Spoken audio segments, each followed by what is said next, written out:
একটি কাজ আমরা অলরেডি শুরু করে দিয়েছি, সেটা হচ্ছে মানুষের জন্য আইনকে সহায়ক করা। এবং আমার যে দল রয়েছে রাজনৈতিক, আমরা সবাই মিলে এবং দলের বাইরেও অনেক আইনি লোকজন যারা আছেন, সবাই মিলে আমরা একটা কার্যক্রম শুরু করেছি। সেটা হচ্ছে ঢাকা ৮ আসনের মানুষের জন্য আমরা একেবারে ফ্রি অফ কস্ট, প্রো বোনো, একেবারেই হচ্ছে হিউম্যানিটেরিয়ান গ্রাউন্ড থেকে যাদের যাদের আইনি সহায়তা প্রয়োজন, কিংবা যে কোনো ধরনের লিগাল কনসালটেশন প্রয়োজন, কিংবা তার আইনি অধিকার সম্পর্কে জানতে চাই, আমাদের কাছে এসে ফ্রি কনসালটেশন নিতে পারেন। এবং আমি যদি ঢাকা ৮ আসনে একজন এমপি নির্বাচিত হয়ে ৫ বছর সংসদে বসতে পারি, তাহলে এই ৫ বছর প্রতি মাসে একবার করে আমরা এই ফ্রি লিগাল কনসালটেশনটা ঢাকা ৮ আসনের সব মানুষের জন্য উন্মুক্ত রাখবো। এর ফলে এই ৫ বছরে এমন একটা জনগোষ্ঠী এখানে তৈরি হবে যারা যে কোনো সমস্যায় আসলে আইনের সহায়তা নিতে আর ভয় পাবে না। এবং যেহেতু আমাদের এই জনগোষ্ঠীটা এত বৃহৎ, তখন আইনও আসলে অনেকটা নিরপেক্ষ হয়ে কাজ করতে বাধ্য হবে।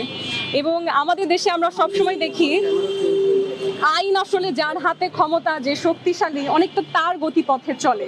কিন্তু আমরা এখন ঢাকা ৮ আসনের সব মানুষ এক হয়ে নিশ্চিত করব যে আইন আসলেই যার আইনের সাহায্য প্রয়োজন তার জন্যই কাজ করবে এবং জাস্টিস এনশিওর করবে। এটা হচ্ছে আমার প্রথম কাজ। দ্বিতীয় কাজ হচ্ছে ঢাকা ৮কে আমি সম্পূর্ণভাবে একটি নিরাপদ এলাকা গড়ে তুলতে চাই। আমরা যে একটি অনাকাঙ্ক্ষিত ঘটনা এই অঞ্চলে দেখেছিলাম, একটা তরুণ যুবক তার জীবন দিতে হয়েছে রাজনীতির মাঠে এসে, এমন ঘটনা যেন আর কোনোদিন কোনো ছেলে বা মেয়ের সাথে না ঘটে, সেটা এনশিওর করাই হবে আমার সর্বোচ্চ ইম্পর্টেন্ট কাজ। এবং তার জন্য সমস্ত প্রশাসন, তার জন্য পুলিশ বা যত সহকারী সংস্থা আছে সবার সাথে আমি কোঅর্ডিনেট করব। এবং এই ৫ বছর আমার মূল লক্ষ্য থাকবে যেই সমস্ত প্রাণ রাষ্ট্রীয় যে হচ্ছে অপারগতার কারণে ঝরে গিয়েছে, কিংবা যেই সমস্ত মানুষের ওপর নিপীড়ন হয়েছে একেবারেই অন্যায়, সেই প্রাণগুলোর বিচারের দাবি যেন আমি সংসদে দাঁড়িয়েও করতে পারি। এটা হবে আমার একটি লক্ষ্য। এবং ৩ নাম্বার হচ্ছে, আমাদের দেশে আমরা সবাই সব সরকারি হেলাফেলা করে, সেটা হচ্ছে আমাদের জনগণের স্বাস্থ্য, আমাদের পরিবেশ ও ক্লাইমেটের উপর ডিপেন্ডেন্ট।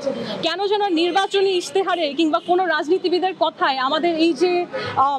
আমাদের যে ভূমি, সেই জায়গাটা যে নষ্ট হয়ে যাচ্ছে, আমরা শ্বাস নিতে পারছি না। প্রতিনিয়ত আপনারা যদি এখন শহরের বাড়িগুলো দেখবেন সেখানে একটা না একটা শিশু কোনো শারীরিক সমস্যা নিয়ে জন্মগ্রহণ করছে, মানসিকভাবে সমস্যা নিয়ে জন্মগ্রহণ করছে। এবং তার অ্যাকচুয়াল কারণ, মেডিকেল কারণ হচ্ছে আমাদের পরিবেশের দূষণ, পরিবেশের এই যে বাতাস, তারপর এই যে সীসা দূষণ হচ্ছে। এখন আরও আমরা দেখতে পাচ্ছি অনেক ধরনের ব্যাটারি চালিত রিক্সা ব্যবহৃত হচ্ছে। এগুলোর ফলে কিন্তু আমাদের যে ভবিষ্যৎ প্রজন্ম, তারা নানা রকম অসুস্থতা, জটিলতা নিয়েই পৃথিবীতে আসছে। তাহলে তো আসলে যারা সরকার গঠন করে তাদের একটা মূল লক্ষ্য হওয়া উচিত কেমন করে আমার জনগণকে আমি শারীরিক মানসিকভাবে সুস্থ রাখবো। তাহলে সেটাই হবে আমার ৩ নাম্বার অঙ্গীকার।